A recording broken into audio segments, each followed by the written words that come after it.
Well, France 24's Sally Farhat joins us now from Beirut. Sally, just tell us, first of all, what's the reason behind this massive hike in fuel prices? Yes, so as you were mentioning, caretaker Prime Minister Hassan Diab approved to lift the partial or some of the fuel subsidies, which are worth around $3 billion, which means Lebanon now imports fuel at the dollar's rate of 3,900 liras instead of 1,500 liras. Now, the reason this happened, or this move, according to the government, is to aim to guarantee enough fuel supply to cover the upcoming 3 months. However, France 24 spoke to an expert source on the subject, and the expert source confirmed that the supply will remain low and the shortage of fuel will persist despite this move. And this is because of two main reasons. One, because the smuggling is expected to continue, and two, because the central bank cannot afford offering too many fuel suppliers bank credits. So there won't be enough fuel suppliers and thus not enough fuel supply. Okay, and this is obviously going to have a huge social implication at a time when people are already really struggling to make ends meet there. That's indeed very true. So the increase in the prices of fuel affects the purchasing power of the Lebanese, especially those whose income remains according to the official exchange rate in Lebanon. So for these people who already live below the minimum required to survive in Lebanon, basically, the increase in the price of fuel means that they are most likely to leave their jobs. So we're expecting an increase in unemployment rates simply because the cost of their traveling distance from their homes to their work will become equivalent or either equivalent to or even more than their monthly income. So the unemployment rate is expected to increase. Three other problems we can highlight here. One, aside from the purchasing power, the Lebanese will have to pay additional costs for all services that use fuel for operations. These are basically indirect costs. As an example, grocery stores or supermarkets announced that the prices of all goods will be raised because they are having to pay an increased price for diesel they use for their generators, basically. And the operating hours of supermarkets is expected to also decrease.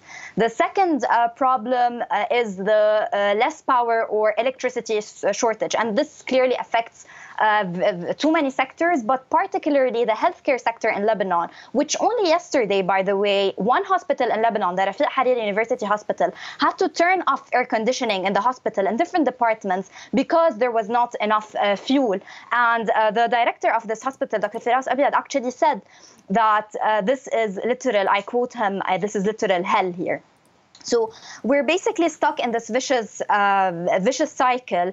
And the third problem is a decrease in tourism. So the increase in the price of fuel means less tourism, and this is what or the expert we spoke to referred to as basically a risk on the reputation of Lebanon. And less tourism clearly means less dollars coming into the country. So an economic crisis is resulting in a fuel crisis. The fuel crisis is making the economic crisis even worse, and this is a vicious cycle that we're currently literally stuck in.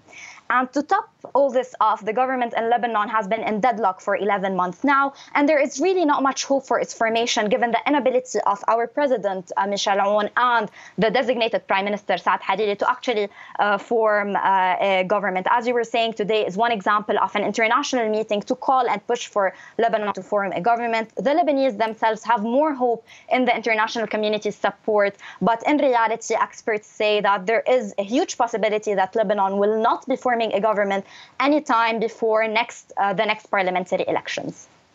Yeah, a huge amount of international concern about the situation there, and you gave some great examples. I mean, when you speak to people and you know, people close to you, what are they telling you about how they're managing to survive under what are truly horrific circumstances?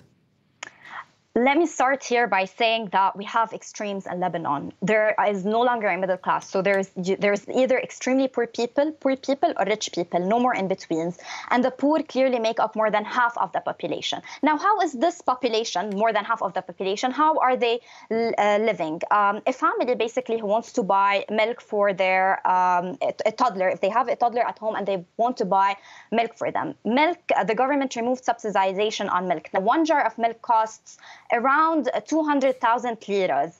a person who earns the minimum wage in Lebanon, which is equivalent to around 675,000 liras, would have to pay 30% of their income for only 1 jar of milk. And to feed a toddler in 1 month, you need 4 jars of milk, basically. So the income of one person who owns the minimum wage is really not even enough to feed one child in a family. So the list here goes on, and the situation keeps on getting worse for the Lebanese, especially that the government has been removing and continues to remove the majority of its subsidies. And the move to remove subsidies on fuel, milk, meat, and other products signify that the government can no longer continue with this plan, and we're heading to worse. Now, there has been back and forth discussions on issuing credit cards or cash cards that would replace the subsidization plan and provide around 500,000 families with $137 every month instead of the subsidization plan. However, there are still too many question marks on this credit card or cash card, because really we do not know where the funds are coming from, how it's being planned. And there's also here worth to mention that all these plans are happening despite the fact that Lebanon does not have any government, which means there are so many question marks on how are these things actually being planned and how will they be executed. Okay, well, thank you very much indeed.